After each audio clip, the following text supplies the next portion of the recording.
14 सितंबर को हिंदी दिवस मनाया जाता है और हमारे साथ इसमें मौजूद हैं हिंदी के जानकार पीएचडी स्कॉलर सिद्धार्थ कुमार, जो युवा कवि भी हैं। इनसे समझते हैं कि राजस्थान में समय समय पर भाषाओं को लेकर के आंदोलन और तमाम चीज़ें होती हैं।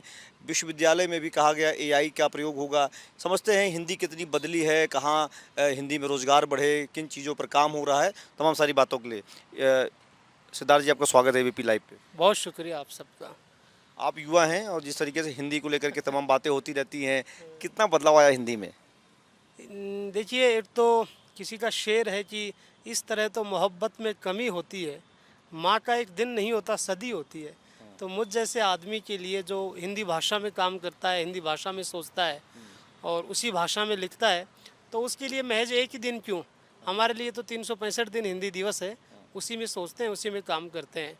हिंदी के बदलाव को लेकर जैसा कि आप बात कर रहे हैं, मुझे ऐसा लगता है कि हिंदी में बहुत सारे परिवर्तन हुए हैं और वो बहुत क्रांतिकारी परिवर्तन है, जिसके तहत हिंदी की संप्रेषणीयता कौशल समाज के प्रत्येक व्यक्ति के पास पहुंच पा रही है।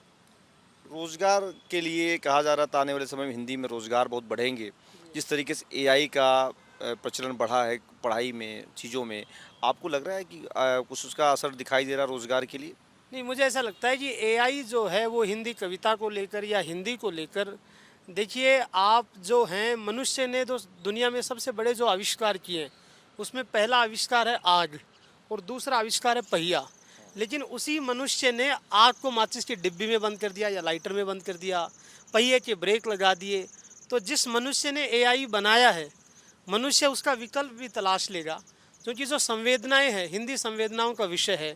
और जो हर्ष है, जो करुणा है, जो आंसुओं का आना है, जो हंसी का आना है, जो शरीर के रोयों का उठना है, मुझे लगता है कि कोई एआई उसे कैसे रूपायित कर पाएगा अपनी बातचीत में। तो एआई की इतनी ज़्यादा मजबूरी नहीं है, उससे सहायता लेकर हिंदी आगे बढ़ सकती है, लेकिन एआई का भी विकल्प तलाश लिया जाएगा। तो चूँकि अब हम बात कर रहे हैं, युवा कवि भी हैं, तो हिंदी में कुछ आप राजस्थानी चीज़ों को सुनाना चाहें जिसमें राजस्थान का भी पुट हो, अगर कुछ आपको याद हो? एक तो मैं आपको बात बता दूं कि हिंदी को राष्ट्रभाषा बनाने का ये जो संकल्प, और आप राजस्थानी भाषा की बात कर रहे हैं, जब तक हिंदी भाषी प्रदेशों में हिंदी भाषी प्रदेशों की भारतीय भाषाओं के प्रति आदर जागृत नहीं होगा, तब तक हिंदी को राष्ट्रभाषा बनाने का संकल्प अधूरा रहेगा। हम चाहते हैं कि राजस्थानी भाषा को मान्यता मिले, तो हम सबको ये भी सोचना चाहिए कि हम बांग्ला भी पढ़ें, हम मराठी भी पढ़ें, ताकि हमारी भी कोई हिंदी दूसरा पढ़ पाए। और इस तरीके का जो विवाद है, देखिए ऐसा कहा जाता है कि दो घोड़ों के ऊपर एक साथ नहीं बैठा जा सकता, लेकिन दो घोड़ों को एक गाड़ी में जोता जा सकता है और आगे बढ़ा जा सकता है।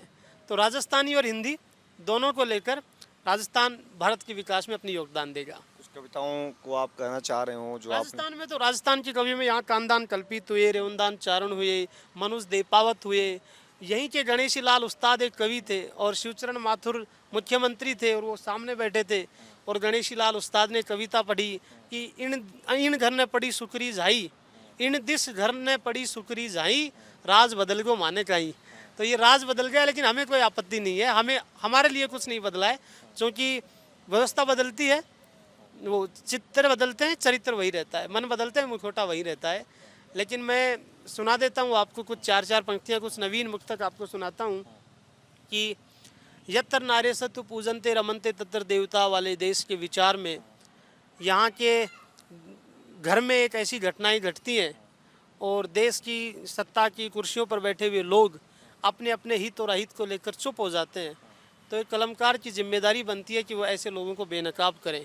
मैं चार पंक्ति आपको सुनाता हूँ और आपके दर्शकों को समर्पित करता हूँ कि सभ्यता के दायरों से किस जहाँ तक आ गए, कि सभ्यता के दायरों से किस जहाँ तक आ गए, हम सियासत में भी कैसे हुक्मरां तक आ गए। अब दरिंदे बेटियों को नोचते हैं हर जगह,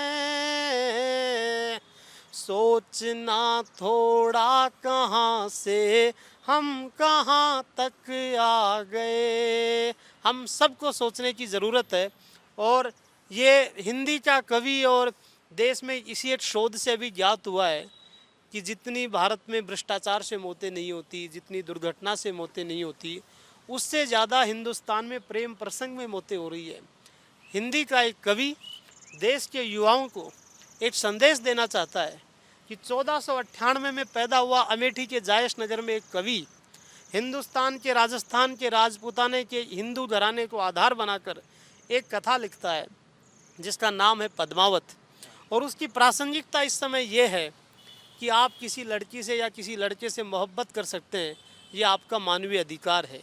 वो लड़की या लड़का आपके मोहब्बत के प्रस्ताव को ठुकरा दे या स्वीकार कर ले, ये उसका मानवीय और नैतिक अधिकार है। लेकिन अपने प्रेम को पाने के लिए आपको रतन सेन जैसी साधना करनी पड़ेगी, अलाउद्दीन खिलजी जैसी बर्बरता नहीं। तब मैं आपको 4 पंक्तियाँ सुनाता हूँ जो ये प्रेम के नाम पर जो बर्बरता का खेल हमारे समाज में पैदा हो गया है, उस सब को, चूँकि लोगों को तो मरना भी नहीं आया, जो प्रेम जीना सिखाता था उसी के नाम पे मर रहे हैं। तब मैं आपको 4 पंक्तियाँ सुनाता हूँ कि खुश फहम चेहरों में देखो ये उदासी भर रहा, कि खुश फहम चेहरों में देखो ये उदासी भर रहा, जो न करना था जिसे देखो वहीं वो कर रहा, प्यार तो जीना सिखाता है जमाने को सदा, पर यहाँ देखो जमाना प्यार में ही मर रहा, पर यहाँ देखो जमाना प्यार में ही मर रहा। तो देश के युवाओं को इस हिंदी दिवस के अवसर पर एक युवा कवि होने के नाते, भाषा के आदमी होने के नाते आप सबसे यही कहता हूँ कि अपने प्रेम को आप साधना से प्राप्त कीजिए, समर्पण से प्राप्त कीजिए, बर्बरता से नहीं। क्योंकि अब आप हिंदी में पीएचडी कर रहे हैं, स्कॉलर हैं, तो लोग तमाम विषयों में जाते हैं, कहते हैं करियर बनाने के हिसाब से। हिंदी में क्या करियर आपको दिख रहा है? बेहतर करियर है अभी भी? नहीं, हिंदी में अथाह सागर है करियर का। और जब तक हिंदी, जैसे जैसे यांत्रिकता बढ़ रही है समाज में, वैसे वैसे हिंदी की प्रासंगिकता भी बढ़ रही है। क्योंकि हिंदी संवेदना का विषय है, हिंदी मानवीयता का विषय है, वो लोगों में करुणा जगाता है, लोगों को बेहतर इंसान बनाता है। कहते हैं ना, जहाँ आदित्य नहीं है वहाँ अंधेरा है, जहाँ साहित्य है वहाँ अंधेरा नहीं है। तो अब एक आपसे आखिरी सवाल है, क्या मैसेज देना चाह रहे हैं हिंदी दिवस पर युवाओं के लिए जो राजस्थान में हैं या बाहर भी हैं, जो भी जहाँ देख रहे हो? नहीं, हिंदी दिवस पर मैसेज यही है, और कोई भी भाषा हो, जिस भाषा में आप सोचते हैं उसी भाषा में आप लिखिए, उसी भाषा में आप कार्य कीजिए, और इसको एक दिवस तक न समेटिए। ये एक दिवस नहीं है, बल्कि 365 दिन इसी भाषा की तरह काम करते रहने चाहिए, ताकि हिंदी से हम बढ़े। और पहली बात तो लोग कहते हैं कि मैं हिंदी की सेवा कर रहा हूँ, मैं नहीं कर रहा। हिंदी कोई बूढ़ी माँ थोड़ी है जो मैं उसकी सेवा करूँगा। हिंदी का आशीर्वाद हम सब के ऊपर है, जिसकी वजह से आज हम सब आप जैसे लोगों के साथ बैठकर बातचीत कर पा रहे हैं। ये थे हमारे साथ युवा कवि राजस्थान के, इन्हें हिंदी के बारे में इनसे मैंने बातचीत की। ये यहाँ पर स्कॉलर भी हैं हिंदी के, तमाम विषयों पर बातचीत हुई जो युवाओं को लेकर के। कहा जाता है हिंदी की जब बात आती है तो लोग किनारे काटते हैं, कहते हैं कि हिंदी में कैरियर नहीं बन पा रहा है, लेकिन सिद्धार्थ का कहना है कि हिंदी में अथाह कैरियर की संभावनाएं हैं, उसमें काम करने की ज़रूरत है। एबीपी लाइव के लिए Santosh Pandey, Jaipur. For exclusive and insightful videos, subscribe to our new channel ABP Live Premium.